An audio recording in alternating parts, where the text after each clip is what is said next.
Well, hello. Welcome to the New York Society Library. I am thrilled to see so many people here tonight for our first event of the year. I'm Carolyn Waters, the head librarian, and we are delighted to be hosting David and Gellman for this talk. This talk is actually our annual Henry S.F. Cooper Jr. lecture on early American history and literature, and we thank Henry's family for making these programs possible. Now, we're especially interested in tonight's talk by Dr. Gellman because Liberty's Chain, Slavery, Abolition, and the Jay Family of New York, because as many of you know, John Jay, Supreme Court Justice of the United States and the co-author of the Federalist Papers, was a New York Society Library member. He was a prolific reader, and we know a lot about what he read because those records are readily available in our first two charging ledgers that date from 1789 to 1805.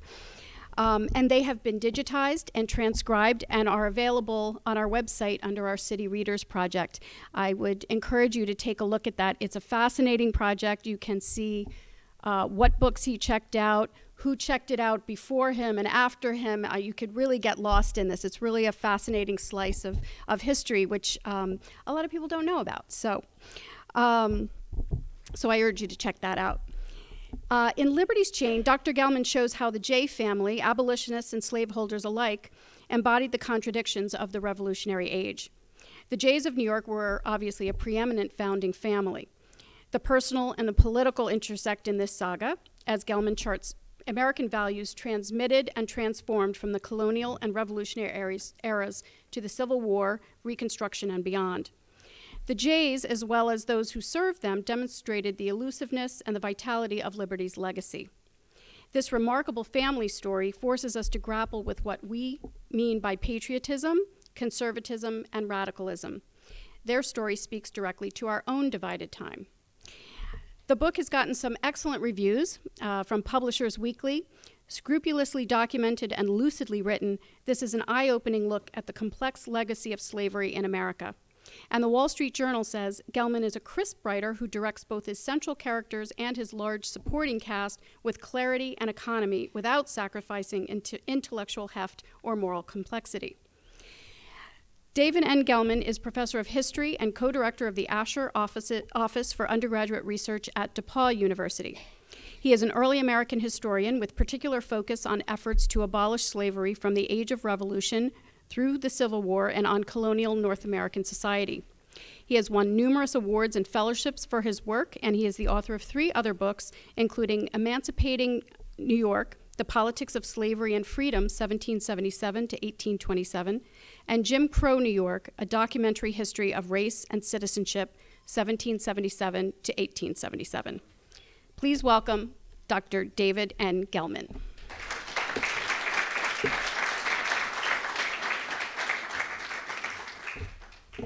We need to get this back.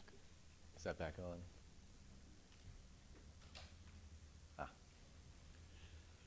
Okay, so anyway, thank you so much, all of you, for being here tonight. I, of course, want to thank the New York Society Library for having me here, particularly Sarah Halliday, who put this together. It's such a thrill to be speaking actually in New York City. I've done some Zoom events, but there's nothing like actually being in New York City to talk, particularly at an institution that John Jay has a direct connection to. It's really an honor. And it's wonderful to see lots of new faces in the audience, but I also want to note that I've got a lot of friends and relations here and online, and many of you were essential to this book even coming into being, so I want to thank all of you, new friends and old. So on Thursday evening, May 12th, 1859, Frederick Douglass delivered a eulogy at Manhattan's Shiloh Presbyterian Church. The largely African-American audience was there to honor the memory of William Jay, who had passed away the previous October. Douglass declared of Jay, in the great cause of universal freedom, his name was a tower of strength and his pen was a two-edged sword. Quietly bringing his rousing remarks to an end, which in pamphlet form ran over 25 pages, the former fugitive observed, "He has taught us how to live, he has taught us how to die." Douglass and his audience well understood that the name Jay had a special power, and that's William J. there, a special power in American history and life. William J.'s father, John J., was one of the most important founding fathers of the Republic, a republic which in 1859 was splintering dramatically. Highlights of the elder J's resume include the inaugural Chief Justice of the United States, appointed by his friend and confidant George Washington. He was president of the Continental Congress during the Revolutionary War, Secretary of Foreign Affairs after the war, negotiator of two of the nation's most important treaties with Britain, one of which has forever since borne his name. He was the principal author of New York's first Constitution and a leading advocate for the ratification of the U.S. Constitution. And to top it all off, he was two-term governor of New York State.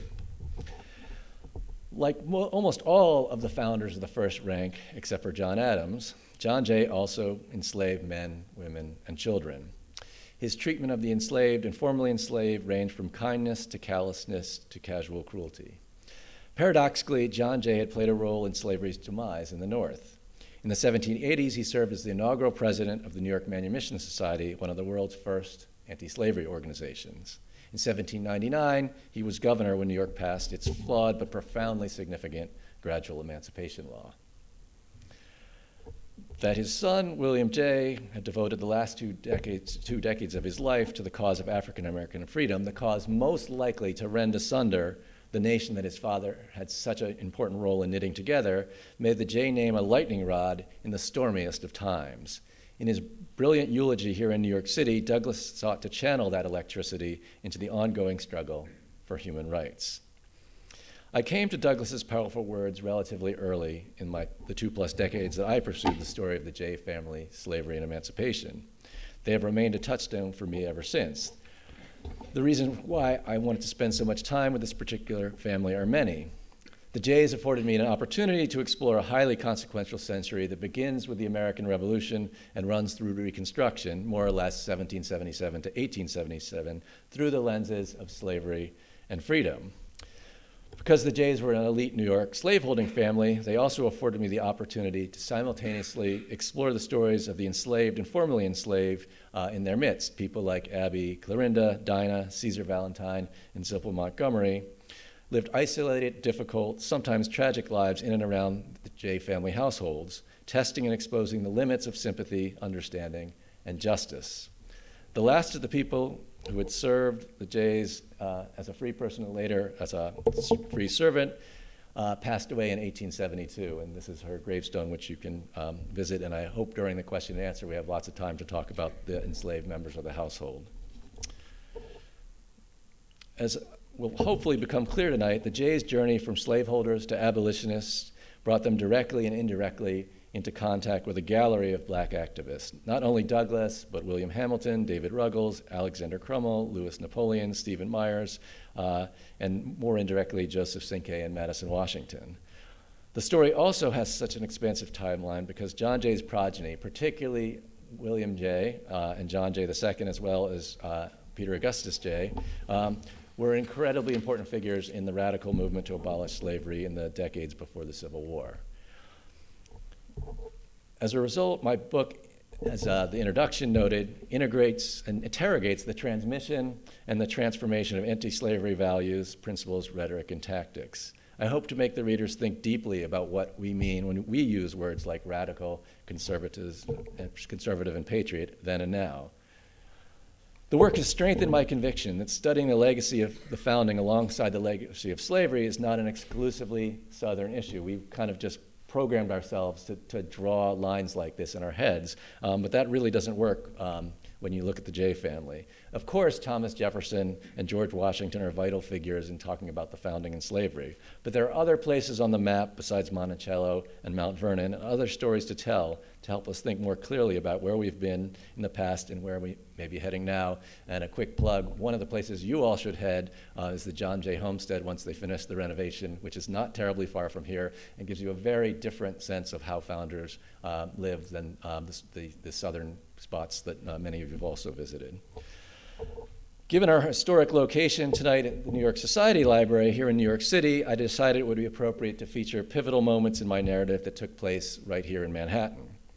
Well, for much of my story, many of my main characters made their homes in Westchester County.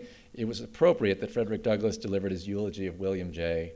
here in the city. Again and again, events in and around Manhattan reset the trajectory of the J family, the issues of slavery, and the story of the United States during this period. But we really do have to go back a little ways, even before 1777, if we want to understand this story. John Jay grew up in a world of slaveholders. He was the scion of an elite landholding merchant family whose family tree was interwoven with many, even most of the prominent colonial New York lineages. Slaveholding was the norm in their world. The colony's economy, moreover, was inextricably connected to the West Indies and the imperial economy, where the profits of the slave trade and slave labor were defining features.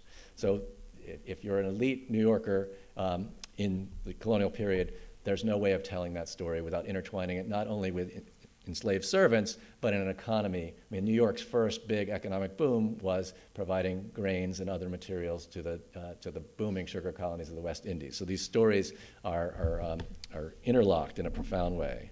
So my narrative begins not with the revolutionary founding father, but with his grandfather, Augustus Jay. This Huguenot refugee from French Catholic persecution found his way to Manhattan in the 1680s and quickly made his way into the Anglo-Dutch mercantile elite. Slave trading, and if you're into sort of family tree stuff, I'll leave that up for a while. Slave trading was part of their business activities. A ship co-owned with his son-in-law, Pierre Vallet, carried 64 enslaved people to New York from Jamaica across 4 voyages in 1725 and 1727. Augustus's son, Peter, who's John Jay's father, joined his father and brothers-in-law in this mercantile business to the West Indies. Their ship, the Dolphin, carried 47 people to New York between 1730 and 1733 from such islands as Jamaica, Barbados, Curacao, and Antigua. This trafficking in human beings was hardly anonymous. Peter Jay's ledger records at the New York Historical Society, just across the way, show transactions involving an individual boy and an individual girl. So it's not just it's not just cargo. They knew they were trading human beings. They had identities, and they were exchangeable, fungible in their mercantile world. Men enslaved by Augustus and Peter Jay played a role in the records of the infamous alleged 1741 plot by Manhattan slaves. Brash, owned by Peter, testified to the authorities that Ben, owned by Augustus, had brought him into the conspiracy, quote, to rise against the town, to burn the houses, and to kill the people. The alleged ringleader, a white tavern owner named Houston, Brash claimed, induced them to swear to murder their own masters and mistresses. Brash may have saved his own life through this testimony because he knew that Ben was already, before this all blew up, had already been sold to the far distant Madeira Islands. So in testifying he did in fact save his life. Unlike approximately 80 black New Yorkers who were put to death, some in incredibly horrific and gruesome fashion, Brash ended up also getting sold to Madeira. And so often people have thought of the 1741 so-called Great Negro Plot as a witch hunt, but at the very least, the story reveals the existence of a world in which blacks and lower status whites socialized, traded, fenced stolen goods, and expressed frustrations with those higher up than them in the brutal, exploitive, hierarchical world of Manhattan at the time. The master class certainly believed that a conspiracy had taken place, and that speaks volumes about the social tensions of the mid-18th century, the world that John Jay would be born into just in a few years. Peter Jay moved his family north to Rye in Westchester County in 1745, the same year his wife, the former Mary Van Cortlandt, gave birth to their 8th child, John Jay. The move certainly was not precipitated by a rejection of slavery. Peter Jay was one of the largest slaveholders in Rye. The census in 1755 records him as the owner of 8 people over the age of 14, and we can presume that there were probably also children in that household as well. So New York City played a formative role in John Jay's rise to political prominence. He attended King's College, which of course is now Columbia University, and subsequently entered the field of law. He became intimately connected with New York's powerful and wealthy Livingston family through his friendship with Robert R. Livingston Jr. John would eventually marry another Livingston, Sarah Van Brugge Livingston, who's the daughter of New Jersey's Revolutionary Governor William Livingston. Now, John temperamentally and ideologically was a moderate, but he was also tremendously talented as a writer and a thinker. And so when he did finally decide to join the revolutionary movement, he rose very quickly to the top of patriotic and governmental circles. Skipping ahead, because he spends most of the war, he spends much of the war. He's president of the Continental Congress for a while, and then he's sent over to Spain and then France. So he spends much of the war in Europe. But when he comes back after the war, he comes here to Manhattan in 1784. And here he embodies the contradictions of a slaveholding abolitionist, something that I think people find very curious, because he definitely was, by the mid-1780s, even though he was a slaveholder, also an abolitionist. He's also the chief foreign policy officer of the Confederation, which is interesting because simultaneously he's the inaugural president of the New York Manumission Society, which, as I mentioned before, is one of the first anti-slavery societies in the Western world. So you have essentially the equivalent of the Secretary of State also being the president of one of the foremost abolition societies. And we can talk during the question and answer about how John Jay moved into abolitionist circles. But he clearly believed at this time that, at least philosophically, slavery was a violation of the principles of natural rights and ought to be opposed. The Manumission Society, the sort of original anti-slavery faction in New York, as in Philadelphia and other parts of the United States, were Quakers. But the Quakers realized that, having purged slavery from their own midst, if they were going to actually get anywhere in ending slavery in this new nation, that they were going to have to partner with much more popular, much more elite, much more mainstream people, particularly because the Quakers, as pacifists, sat out the war and therefore were often accused of being loyalists. And so if Quaker anti-slavery was going to become state or national anti-slavery, they had to partner with people like John Jay and Alexander Hamilton in this new organization. And so they did. And the organization is devoted really to three things: to trying to encourage the state legislature to pass a gradual emancipation law, to also pass laws and then enforce laws regulating and limiting what slave owners can do, particularly in terms of selling people in and out of state, which is made illegal in the 1780s. And another significant thing the Manumission Society does is found the African Free School for both free and enslaved black children, and where many of the first generation of New York's black leadership came through the African Free School. So that's an amazingly consequential institution as well. And so, as I say, the organization determined to have people like Jay as part of their organization, and he was an active member and corresponded. Even as he is Secretary of Foreign Affairs, he's also corresponding with leading abolitionists in Britain and France in his free time as a private citizen. And much later on, this is something Lincoln and other abolitionists would point out, Lincoln and other anti-slavery politicians would point out, is at the time of the founding, there was no shock, horror, contradiction that federal officials also were known anti-slavery people. But as Lincoln and others pointed out, by the 1840s and 50s, that was something that would make you, at least in the eyes of many in American politics, North and South, as disqualified from seriously serving in office. I mean, they expelled John Quincy Adams from the Congress briefly. But there was not that contradiction then. And so this organization is lobbying for a formula that is a lot like, so Pennsylvania, Connecticut in 1780, Connecticut and Rhode Island in 1784 passed this gradual emancipation law. And the way this formula works is you set a date, and you say, after this date, anyone born to an enslaved mother is born free, but then is obligated to serve that mother's master until, and then they set an age in adulthood. So that was kind of the reigning gradual emancipation formula. But because slavery was such an important institution, in New York, particularly in the Hudson Valley, parts of Long Island, most definitely Staten Island, and here in Manhattan, there's a lot of vested interests in the legislature and outside the legislature in opposing this formula. So they, unlike Rhode Island, Pennsylvania, and Connecticut, and unlike Massachusetts, which did it by a legal decision, and Vermont ended slavery in their 1777 Constitution, New York was like New Jersey, was a much tougher nut to crack, and it would take some time.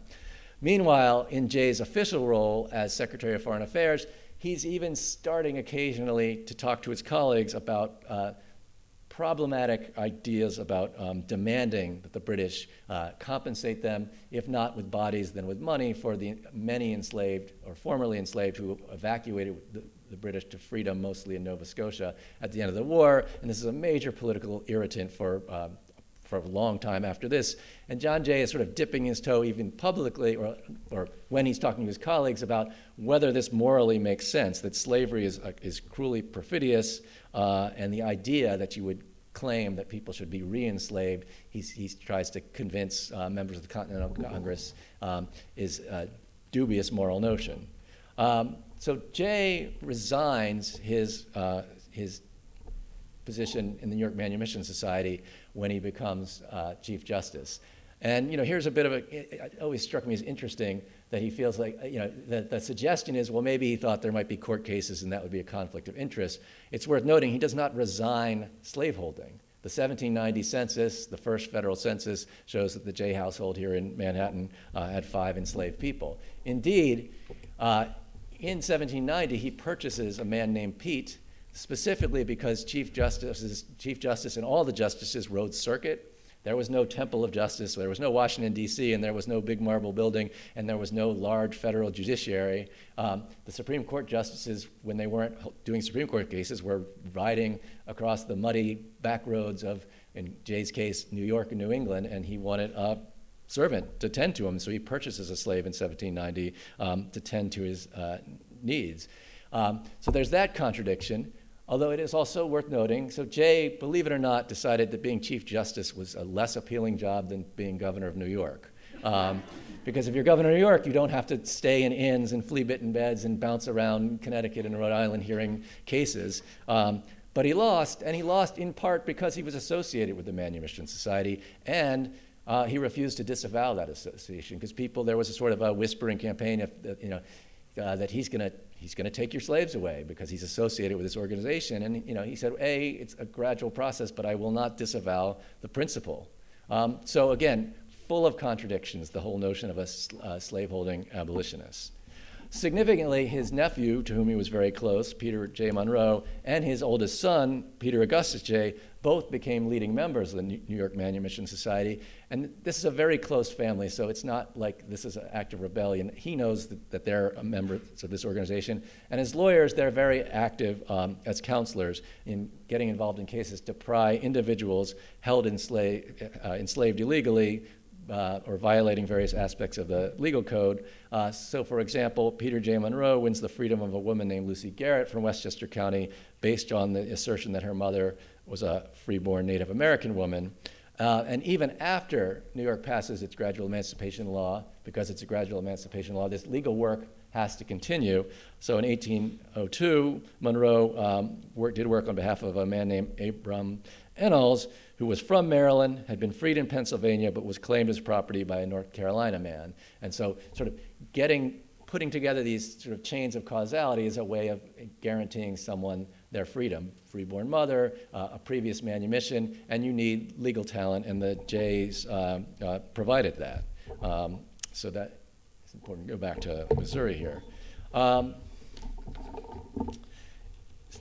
So Peter Augustus Jay, so John Jay retires after a quarter century of public life in 1801 to the homestead he built near Bedford in northern Westchester County.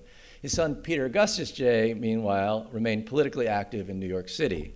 Indeed, Peter threw himself in 1819 into the controversy over the proposed admission of Missouri as a slave state.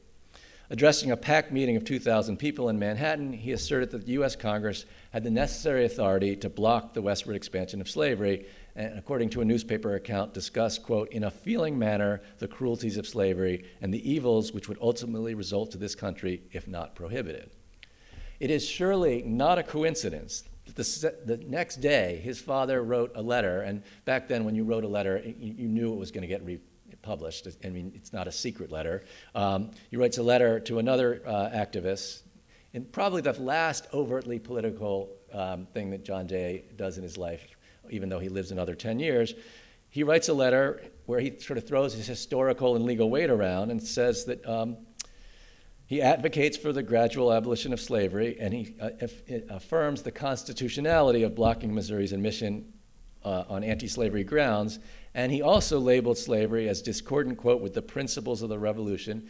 John Jay also quotes the Declaration of Independence, Jefferson's words. Jefferson is freaking out in Monticello. Jefferson says this is a fire bell that has gone off in the night, and the radical sons of the founders, he's not specifically thinking of the Jays, but it works. He's saying the radical sons are going to blow this thing up. Meanwhile, in New York, John Jay, in conjunction with his not-so-radical son, Peter Augustus Jay, is saying the principles of the Declaration of Independence, Jefferson's poetry, is the right principle. And that is the sort of last major political statement that John Jay makes. So it's a kind of interesting where he gets in the arc of his own life by the end. Let's go back, more family tree.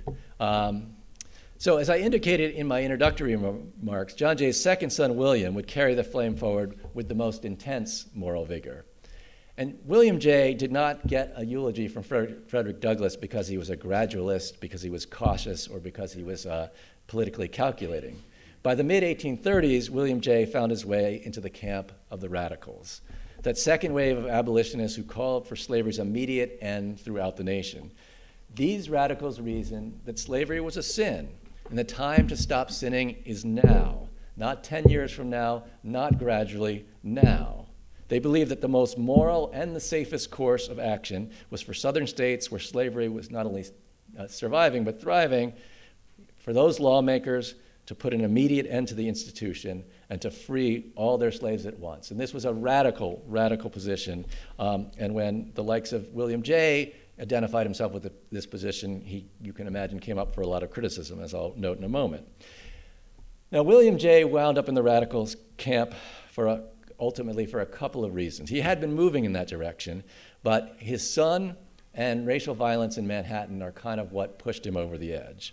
So his only son is John Jay II, and he was a student at Columbia, and he was a very precocious activist, and even more precocious because kids went to college at a much younger age. So he's born in 1817, now we're in 1834. So as a 17-year-old, John Jay, young college student, joins a group called the New York Young Men's Anti-Slavery Society as a charter member. And this organization saw itself as a youth wing of the American Anti-Slavery Society, an interracial organization founded in December 1833 to nationalize the movement for immediate abolition.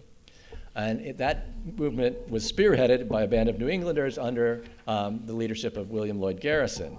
The New York Young Men's Group not only embraced the goal of immediate abolition, but very frankly, equality. They embraced the goal, to quote one of their documents, the intellectual, moral, and political equality of blacks and whites. So John Jay II is on the cutting edge. He's on the vanguard. His father's getting there. And as you know, if you have children, sometimes they get us there, not the other way around. When 3 days of violent anti-abolitionist riots broke out in Manhattan in July 1834, John Jay II found himself literally on the front lines, defending the home of one American Anti-Slavery Society board member and the warehouse owned by the organization's president, businessman Arthur Tappan. It's dangerous stuff he's doing. White rioters, egged on in the pages of key city newspapers, they were particularly brutal towards African Americans.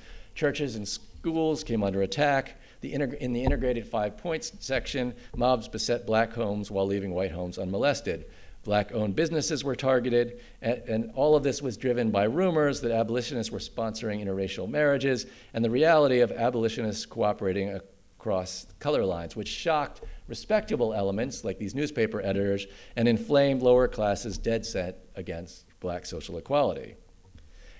College student John Jay II remained undeterred. He signed on to his organization's overt rejection of gradual abolitionism, in other words, his grandfather's creed. His organization partnered with African Americans in initiatives of adult education and Sunday school classes for the city's black youth. As his father, William Jay, contemplated the riots, he determined that he himself had to jump more decisively into the movement. In a response to a letter from white minister Henry Ludlow, whose church had been ransacked as part of the violence, William used language of us when referring to abolitionism, as in, No hope or expectation of conciliating our enemies would ever induce us to conceal or surrender any of our fundamental principles.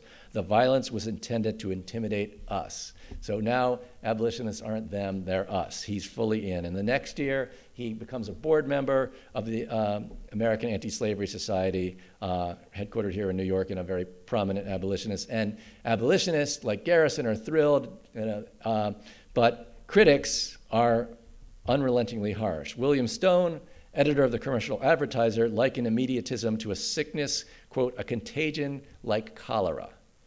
New York City Dr. David M. Reese, a medical doctor, proclaimed that William J. had fallen in with the zealots and now on the issue of slavery had become disqualified from sober thinking. They could not believe that someone as mainstream, as related to the founding, as conservative, as respectable as William J. Had embraced fully and wholeheartedly the cause of gradual abolition, but William J. would never repudiate that cause as long as he lives. Let's go this way. As Frederick Douglass stated, William J.'s major weapon against slavery was his pen, and to wield that weapon, he primarily worked from his Westchester County home, producing some of the most brilliant anti-slavery commentary of the age. Like Douglass, he would eventually become fed up with the American Anti-Slavery Society and the Garrisonians without ever repudiating the cause. Meanwhile, his son, John Jay II, now a lawyer himself, would for years to come be a creature of New York City. And as such, with his father's full support, he partnered closely with leading black activists in the city on two major ongoing projects. One, racial equality, and two, the Underground Railroad. One of the Jay family's signal causes in the mid-19th century was to combat racial discrimination in the Episcopal Church, which had been the family's denomination going all the way back to their grandfather's time, Augustus's time. At the broadest level, the Jays' dispute with the church was this, that by not fighting slavery, by not denouncing slavery, by allowing slaveholding bishops, by not calling the issue out, they were creating spiritual wreckage for millions of enslaved people who they believed, because they did not have access to literacy, did not have access to the saving word of the Bible. And so at the sort of broadest level, philosophically, they found this unacceptable. But it was much more personal than that to the Jays. They embraced the cause of Alexander Crummell, a freeborn black New Yorker who wished to attend the General Theological Seminary so he too could become an Episcopal minister. New York Bishop Benjamin Underduck stood foursquare against this.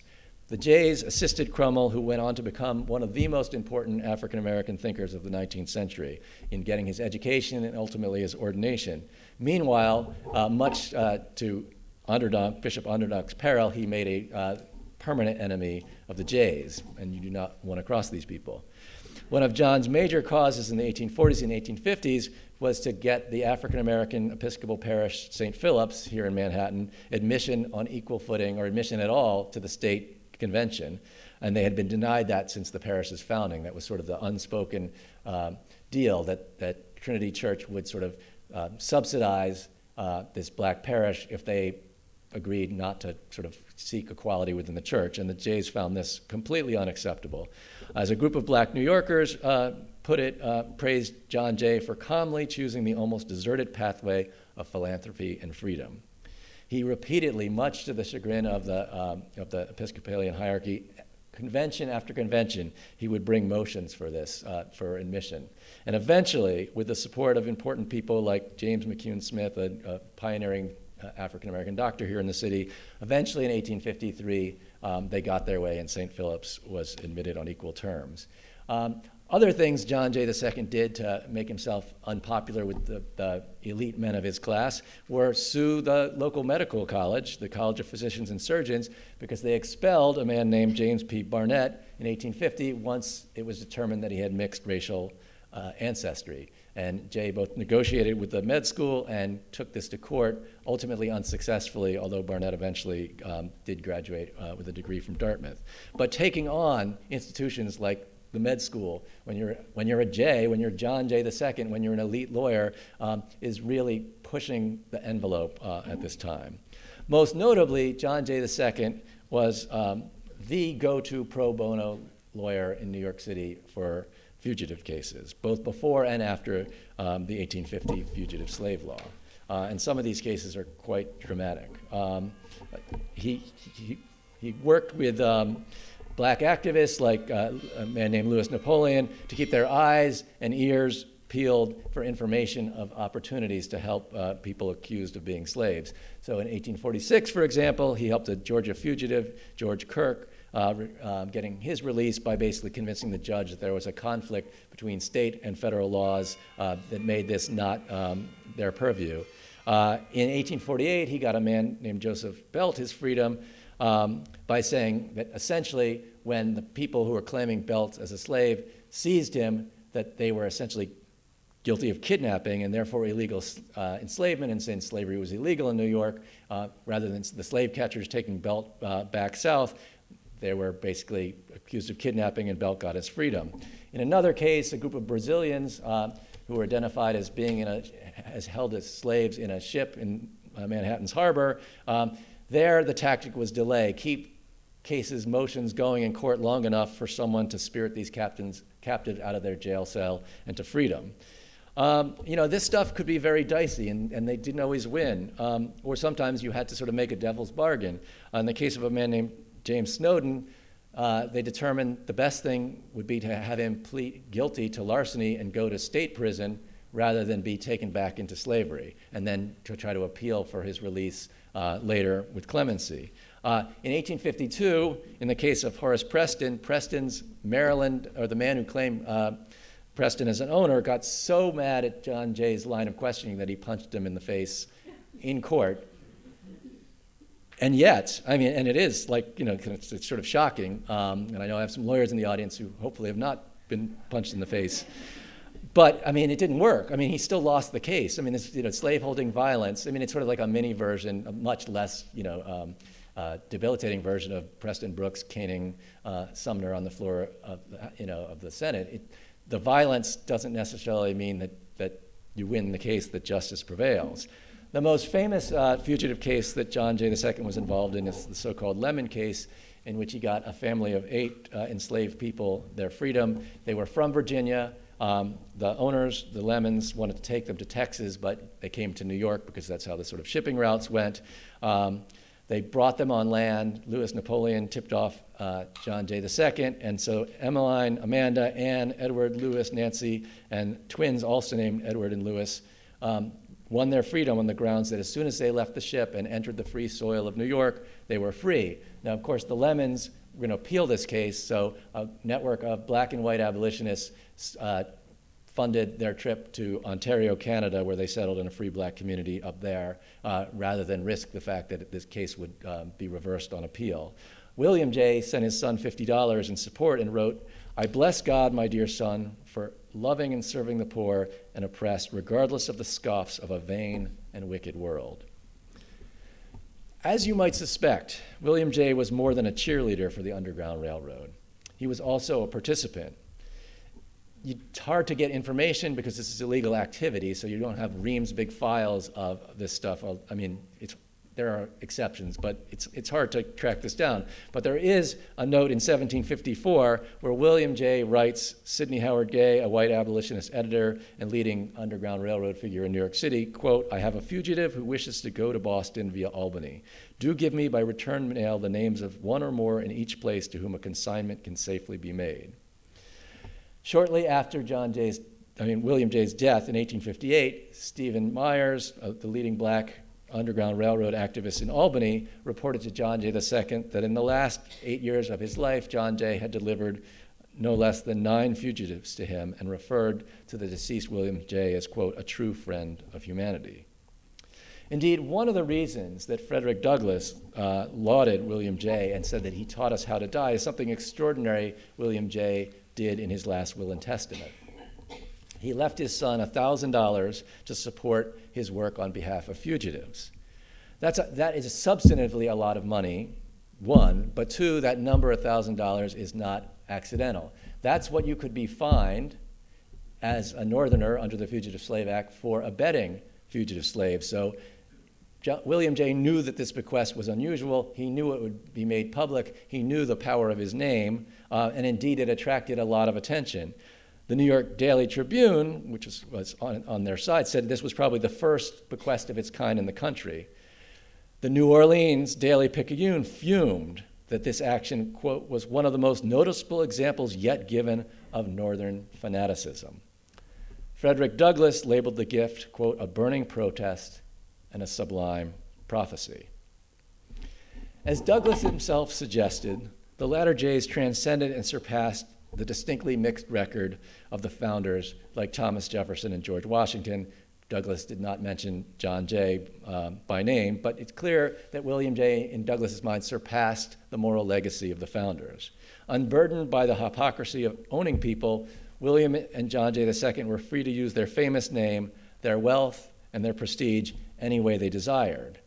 These otherwise rather conservative men with direct links to the nation's glorious patriotic past chose, on the central moral and political issue of the young nation, to throw themselves determinedly and decisively into the radical cause of freedom and equality. There are, of course, many more stories, including more New York stories in the book. John Jay II was a founding member of the Free Democratic League, which is the forerunner of the Republican Party here in New York City. But what I want to do to end tonight is talk about two more incidents during the Civil War, one horrific and one heroic, to illustrate the fraught nature of liberty's chain in the Jays' history, New York's history, and the nation's history. As many of you know, in July 1863, New York City was enveloped in another, even more brutal race riot. Ostensibly a protest against the newly instituted military draft, mobs soon turned against the homes and businesses of elite Republicans, and more viciously on the city's African-American population. The Colored Orphan Asylum burned to the ground. St. Philip's Episcopal Church came under attack as it had in 1834.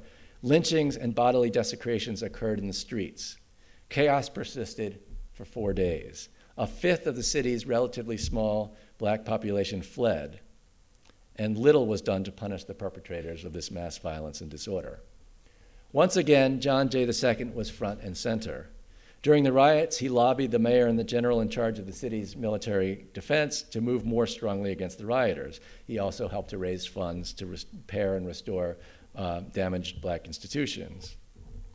But in the long run, John Jay's most valuable action was joining with his fellow members of the elite Union League Club in helping to raise funds and to celebrate the mustering of black troops to join the war effort. It's worth noting that New York had a Democratic governor who had no interest in supporting or raising or trumpeting the raising of black regiments, which after the Emancipation Proclamation became national policy. So a sort of private group steps in to do a lot of the work. The action and pageantry associated with it was an answer and a repudiation of the racist chaos that had reigned the previous July. On March 5th, 1864, a massive audience witnessed New York's first regiment of African-American troops presented with its official colors. In a repudiation of the notion, common at the time amongst white racists, that African-American soldiers somehow threatened both white manhood and white womanhood, 135 mothers, wives, and sisters of members of the all-male Union League Club signed an address of thanks to the black regiment. 4 female Jays were among its signatories, including John's wife Eleanor and his daughters Mary and Anna. 3 weeks later, and that gets us to this final picture, John Jay II himself had the honor of addressing the 2nd African-American Regiment mustered in the city that month. The private white club also sponsored litigation against segregation on the city's railroads. Meanwhile, his son, William Jay II, continued to serve in the Union Army. As I'm sure you know well, history does not abide neat and happy endings, especially when the subject is racial justice. Indeed, as John J. Chapman, John Jay II's grandson, and John Jay's great-great-grandson stated of American racism in 1912, a nation cannot practice a course of inhuman crime for 300 years and then suddenly throw off the effects of it. My book about the Jays tells a complex tale. Founding Father John Jay and his descendants were far from perfect people, capable of obtuseness and worse. Those they held as slaves and employed as servants sometimes suffered as a result, and even when they didn't, their lives were difficult. But in their best moments, some of which I've shared tonight, members of the Jay household and their many courageous collaborators, black and white, made a profound difference. As Frederick Douglass indicated, that difference was sometimes even prophetic. Thank you so much for listening to me. I really appreciate it, and I really am looking forward to your questions.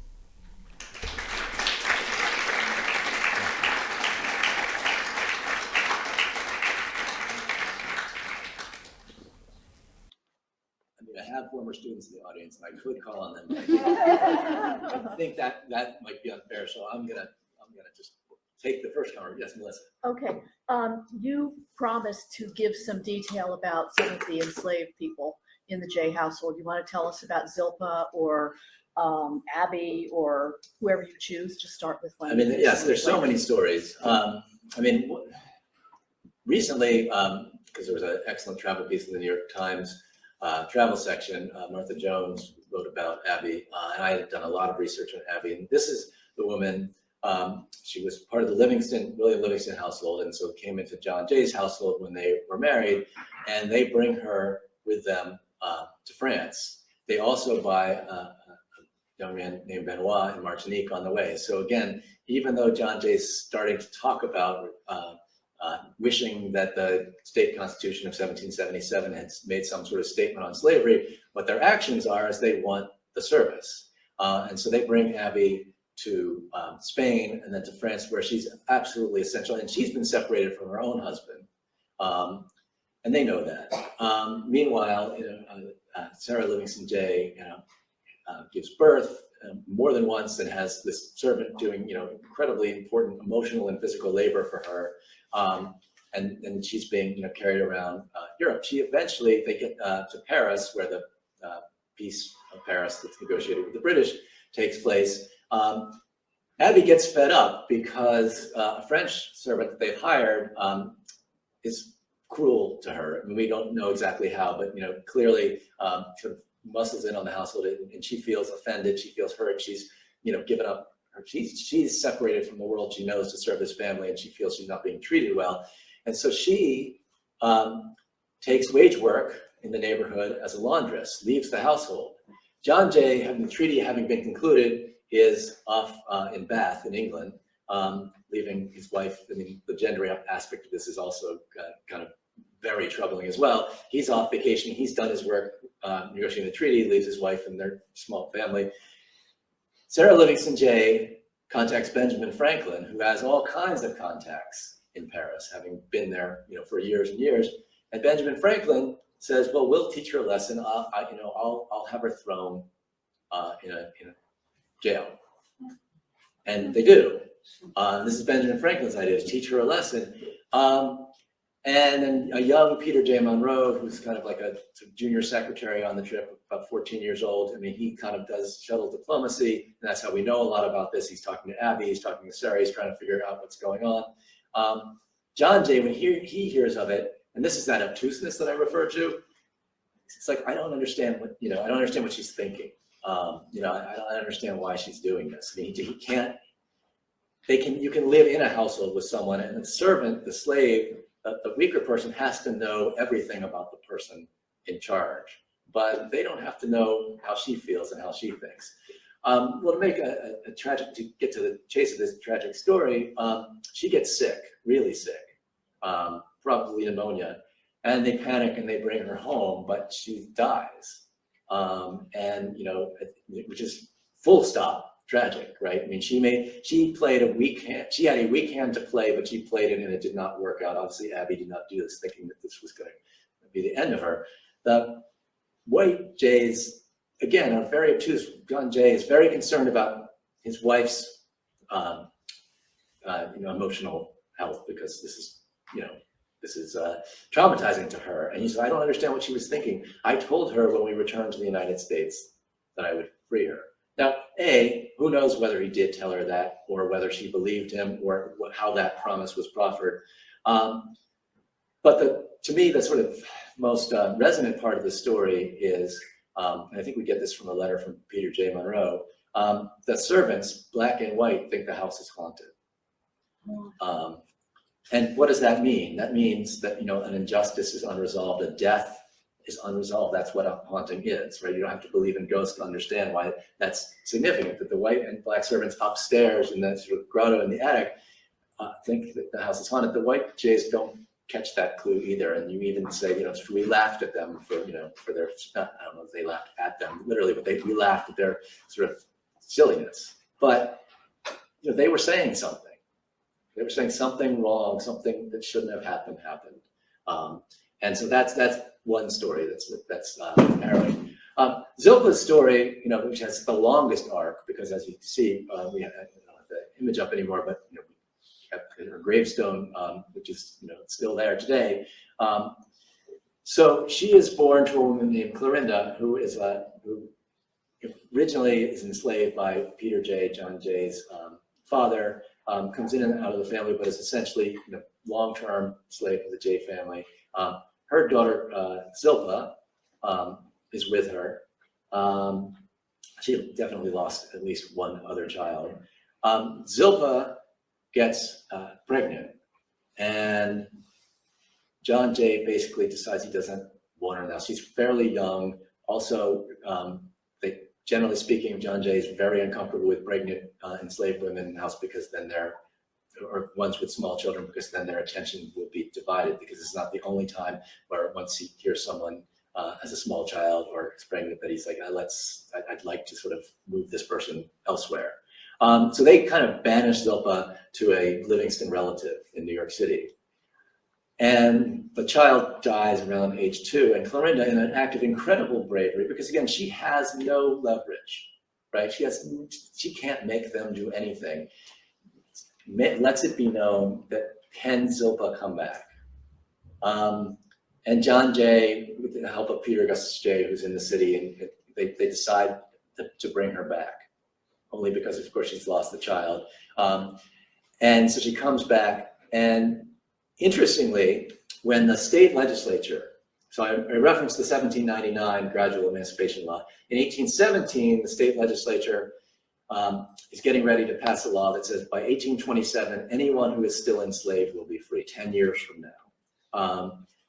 And so at that time, John Jay concludes, and I think he's kind of fudging the numbers, that Zilpa is about 25. 25 is about the age under the old gradual emancipation law when females who are born to enslaved mothers get their freedom. So he says, all right, so she's going to turn 25, so she's going to be free. He's under no legal compulsion to do this. But part of the reason I tell this story is the human part, but also, as hard as it is for us to get our hands around them, they really believe in this gradual emancipation, or he and other people like him think this is a reasonable way to do it. And in fact, as a historical matter, that is how much of the slavery in the North is done through this emancipation formulas. So John Jay's applying to his own household a formula that is the sort of legal formula. And so she does get her freedom, but she serves in the household. The last census that she's in is 1850.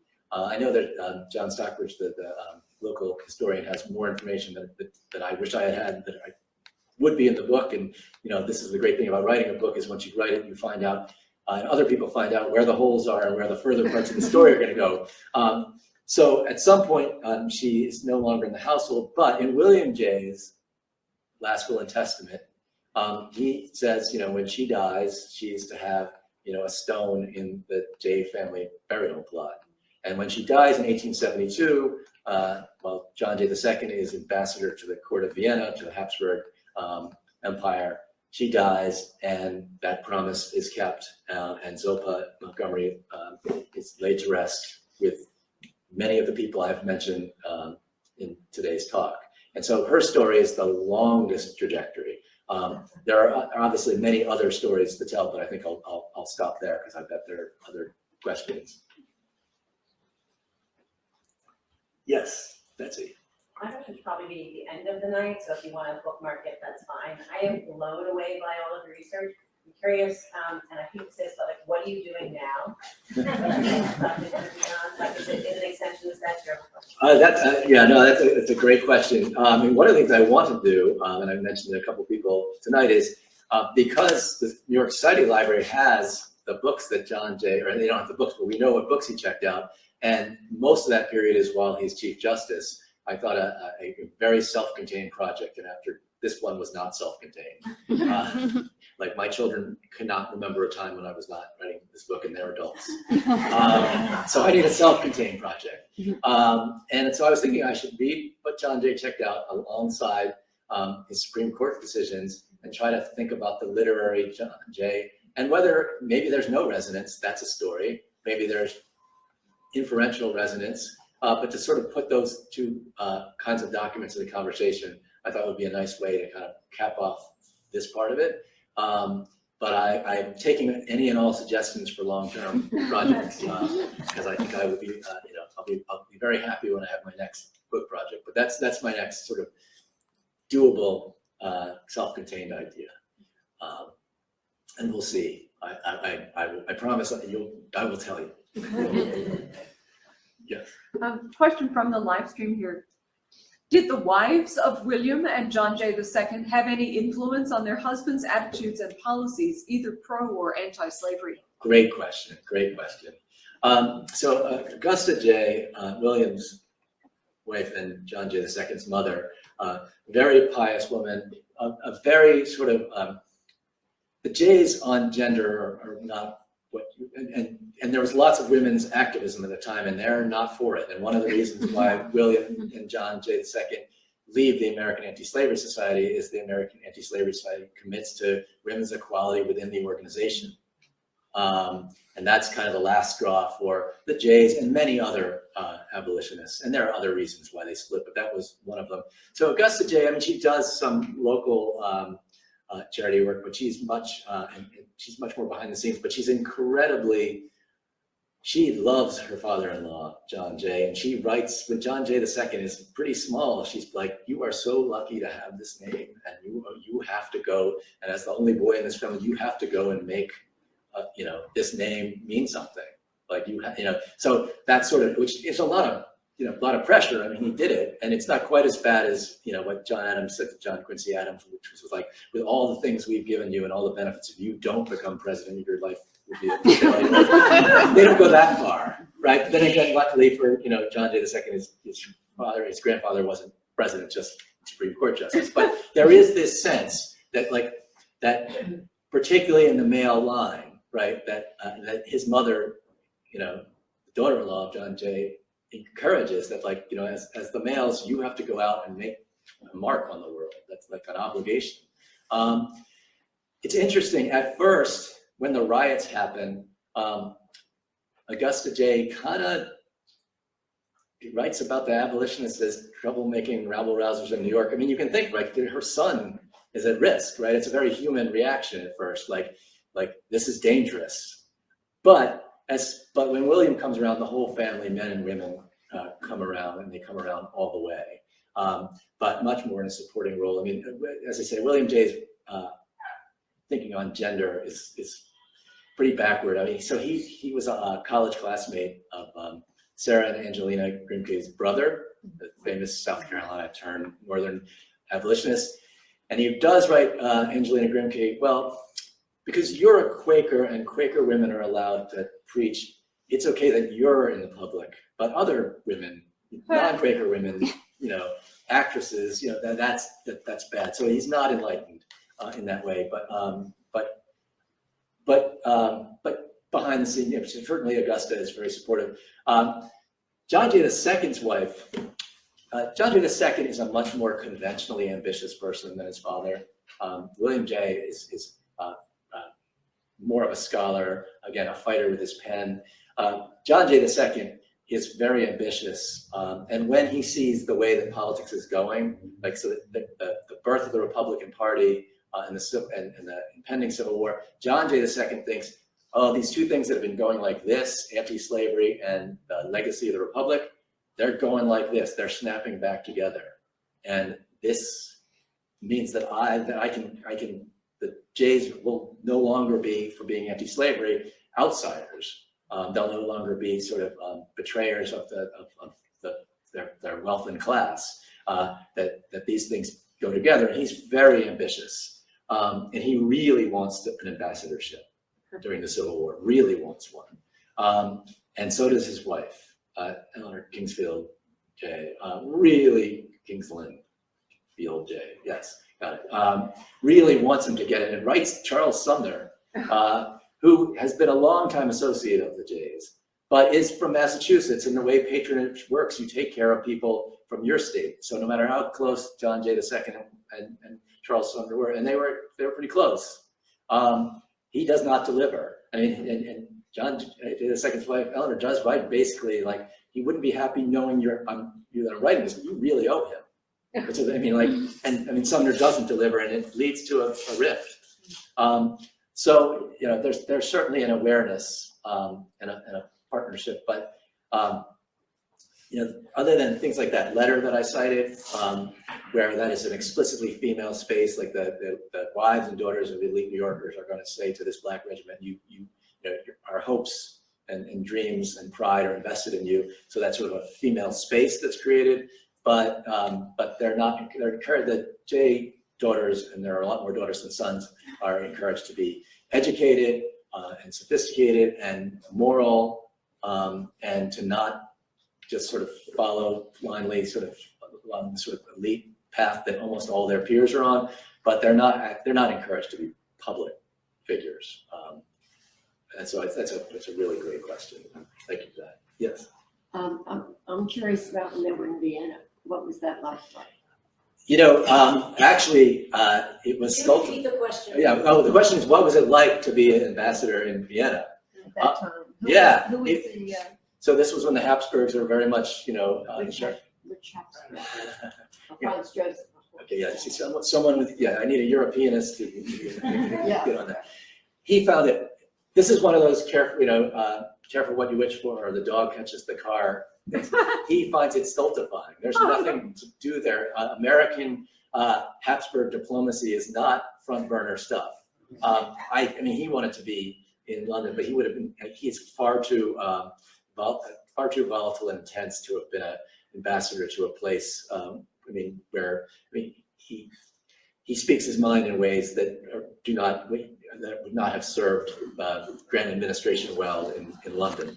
He finds it incredibly boring. One of the things that comes of it is one of his daughters marries a Prussian, considered the Prussian military elite, and you cannot make this stuff up. A descendant of the Jays is involved in the Valkyrie's plot to kill Hitler. A direct descendant, as Marissa Bell can attest. So, you know, you follow these family storylines in odd directions, but he just, and the other thing about him being in Vienna is it meant that he basically missed both the high point and the collapse of Reconstruction. So by the time he comes back from Vienna, Reconstruction is all but over. John Jay II, when he left, was very much, you know, in the camp of radical Reconstruction and in the direction that was going. But when he comes back, Reconstruction is virtually collapsed, and he also finds himself really in demand because as John Jay II at the centennial, everybody wants him as a commemorative speaker, and he wants to be associated with the founding. And so and I'm not trying to sort of cast aspersions. I mean, you know, to the day he dies, he recognizes that abolitionism was the most important thing he ever did, but he gets drawn into a very changed world of elite New York politics, in which civil rights and Black rights are distinctly second, third order questions. So by the time he comes back, the main chance is getting involved in civil service reform. He hosts President and Mrs. Hayes at a lavish affair at the Union League Club, which is, you know, the great and the good and all their fighter. New York Times describes it in tremendous detail. And so he's back in the elite society that, if not for abolitionism, he would have been in all along. And so, you know, it's a sad and troubling, long denouement to this story. But he does recognize, you know, as you know, that nothing he did in his life was more important than his abolitionist work, but he's not really actively doing it in the final 17 years of his life. He's doing lots of other things, a lot of it which is there's a real hard anti-immigrant, anti-Catholic strain that kicks in. So I mean, he gets involved in all these elite causes that don't, with the same moral fervor that he gave to abolition. So it's not pleasant to research and read about, given where they were at the end. But it's a great question. Other questions? Yes. Something that stuck out to me from the book, correct me if I'm wrong, I believe it was William J. or John J. II wrote, leading up to emancipation, that emancipation doesn't necessarily have to equate to social equality, even though it's moral equality. How pervasive was that among abolitionists? Because I would imagine I'd probably apply my own standards to their thinking that they would have been, on that same train. And how successful was that argument in winning over other people's cause? So it's an excellent question. So there's definite movement, a lot of movement. And so, I mean, John Jay II, as I think I noted, as a college student, is most of the way there. By 1840, William Jay is also most of the way there. In fact, one of my favorite of his writings, although it's not one of his more prominent ones, he writes a wonderful pamphlet called On the Condition of Colored People, and it's all about Northern racism. And he just goes through sort of 10 ways in which Northern racism is, wrong, unacceptable, exploitative, illogical. And so when he enters the movement, part of what holds him back is he thinks, well, maybe like the American Anti-Slavery Society, which is so out front about having a interracial coalition, and they're out front on, political equality as well. He thinks like maybe these issues don't need to be together. But by about 1840, William Jay's most of the way there. So that I think in a lot of ways, and certainly their work in the Episcopal Church and William Jay's work on religious reform, he really, I mean, I'll give you a couple of concrete examples. Like when he talks about both the Amistad case, which some of you probably know from the Steven Spielberg movie, and the Creole case, he's like, these are people at sea doing what is natural and right, which is seizing their freedom, right? And that is what human beings are born to do. And when it happens outside, when it happens on international waters, the only right thing is for that to be recognized. And so, talk about, we always say you shouldn't criticize your country when they're, or take the side of other countries. I mean, William Jay writes a brilliant pamphlet denouncing Secretary of State Daniel Webster for trying to get the British to give back the enslaved people who won their freedom, sailed to the Bahamas on the Creole, led by a man named Madison Washington, which, it's just, you cannot make this stuff up, right? It's just incredible. He's one of the people who gets John Quincy Adams involved in the Amistad case, and is feeding the Amistad Committee legal information, that there's this complete recognition that natural rights, African Americans possess natural rights, and that they're going to use them, even before he fully embraces social equality in his later years. He writes to his college and high school buddy, James Fenimore Cooper, do you really think that Black people are the only people on earth who, given the chance, won't seize their freedom? And so and the other thing is they never, unlike so many abolitionists, a gateway to abolitionism for a lot of the really radical abolitionists even is colonization, which is this idea that Black people should be free, but that America can't be a interracial society, and that therefore some other place, the West, or ultimately someplace like Liberia, is the way that you're going to end slavery. William Jay utterly rejects this notion. The notion that African Americans are not Americans just is completely alien to his way of thinking. And then from there, he's able to, he calls both Jay's label racism, they basically say it's caste, which I know it's also a projection of how they understand India. So it's not a perfect analogy. On the other hand, a best-selling and very important book by journalist Isabel Wilkerson is called Caste. And the Jays were labeling racism caste in the middle of the 19th century, by which they meant it's superstition. It has no basis in nature.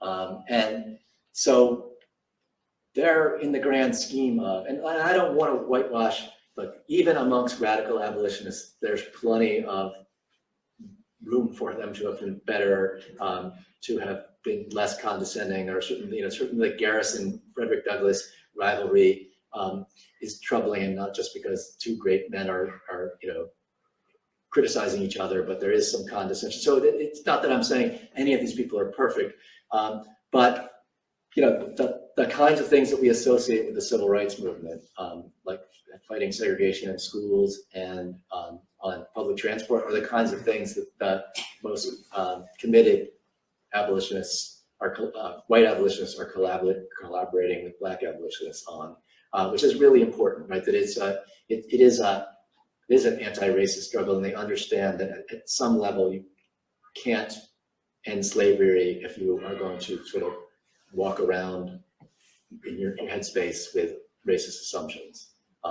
So it's a great and really important question. Maybe one more question? Sure. Yes, Jane.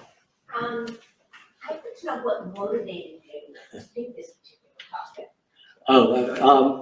So a couple things. I mean, so the first book I did, which was my dissertation once upon a time, was on the abolition of slavery in New York. So it was very much a late 18th century thing. And so obviously, because John Jay was governor, I was familiar with his activity. And John Jay's first major biographer is William Jay. So I had read a little William Jay right after his father's death, because he has the papers, he's living in the house.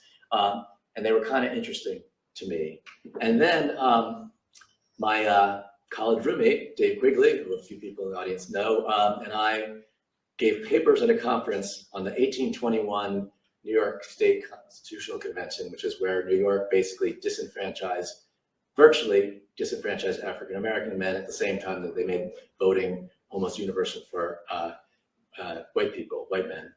And Peter Augustus Jay was brilliant in the losing effort to prevent what he saw as the sort of moral disaster of disenfranchising Black people at the same time that they were allegedly democratizing New York. And so then another Jay kind of sort of became sort of central to my understanding. And this is why scholarship in conferences matter, because a wonderful historian who's at Colgate, Graham Hodges, just in a sort of offhand during his sort of official comments said, and this is what commentators always do, other interesting work that someone might do is that someone might investigate the Jay family and that connection. And it was a light bulb moment. It was really a light bulb moment.